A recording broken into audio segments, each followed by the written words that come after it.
Sveiki!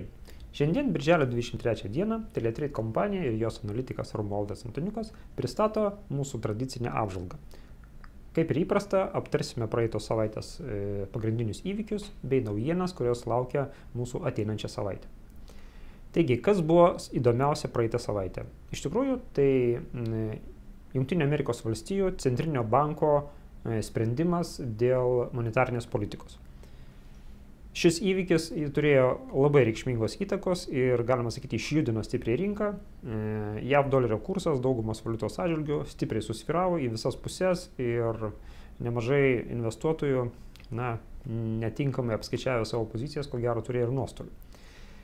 Todėl labai svarbu turėti omeny, kągi pasakė tokios svarbaus centrinio banko atstovai. Tai iš eilės ir nuosekliai. Pirmiausia, buvo pranešta, kad ekonomikos skatinimo programa, tai vadinama QE programa, yra mažinama nuosekliai, kaip ir buvo planuota. Iš tikrųjų, šita žinia kaip ir teigiama doleriui ir tuo momentu, to pranešimo metu, kursas šoktelėjo į viršų. Tačiau vėliau per savo komentarus ir spaudos konferenciją Centrinio banko vadovė pana Yellen pranešė, kad Centrinis bankas peržiūrė savo bendrojo vidaus produkto augimo prognozę, ta prasme mažinimo linkme. O kitas įdomus dalykas tas, kad buvo informuota rinka, kad palūkanų normų didinimas vis dėlto nebus toks spartus, kaip buvo žadėta anksčiau. Ir ši negatyvi žinia, ko gero, turėjo neigiamas įtakos valiutos pozicijai. Kitas svarbus niuansas susijęs su dolerio kurso nuosmukiu ir svyravimu. Tai yra vis dėlto geopolitika. Reikia prisiminti, kad šiuo metu vyksta pakankamai agresyvūs įvykiai tiek Ukrainoje, tiek intervencija Irake irgi turi nemažos reikšmės ir įtakos tiek visai finansų rinkai, taip konkrečiai valiutų rinkai ir doleriai ypatingai. Kita svarbi žinia susijusi su Anglijos svaru.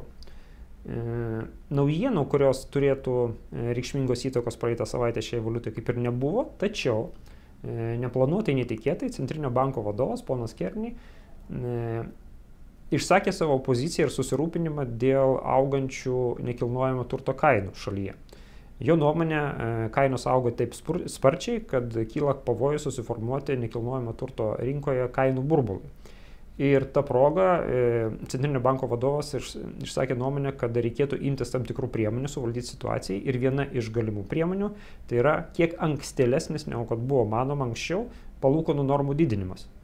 Ir ši žinia rinkos dalyviams buvo tikrai staigmena, teigiama staigmena ir, galima sakyti, šios žinios pagalba svaro kursas stipriai šoktelėjo į viršų. O dėl kitų naujienų iš tikrųjų buvo ir prognozuotos naujienos, į kurias galima buvo atsižvelgti iš anksto ir uždirbti prekiaujant. Tai buvo Kanados statistika, pakankamai geri duomenys apie vartojimą ir infliaciją Kanadoje paskatino Kanados dolerio kurso augimą. Tai tokie pagrindiniai dalykai, kurie įvyko praeitą savaitę. Kas dėl ateinančios savaitės? Ateinantį savaitę bus negausi naujienų, ypač tokių naujienų, kur galėtų reikšmingai įtakoti valiutų kursus, tačiau tam tikrų įvykių bus ir jų visuma gali vis dėlto turėti tam tikros įtakos ir jas trumpai apžvelgsime. Pirmadienis.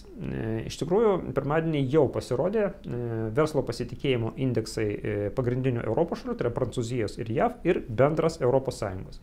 Šių rodiklių duomenys yra prastesni, negu kad buvo prognozuota ir jau, kaip galėjot pastebėti, euro kursas stabiliai juda žemyn.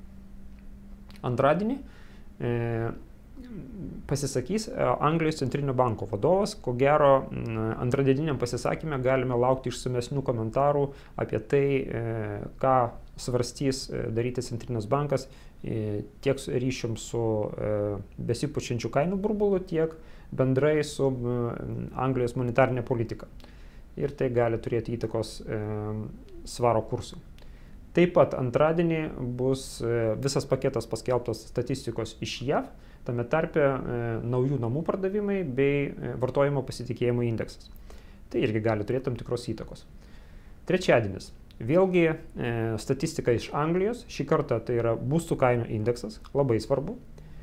O taip pat duomenys iš JAV, tai yra išlaidos vartojimai bei pirmo ketvirčio bendrasis vidaus produktas.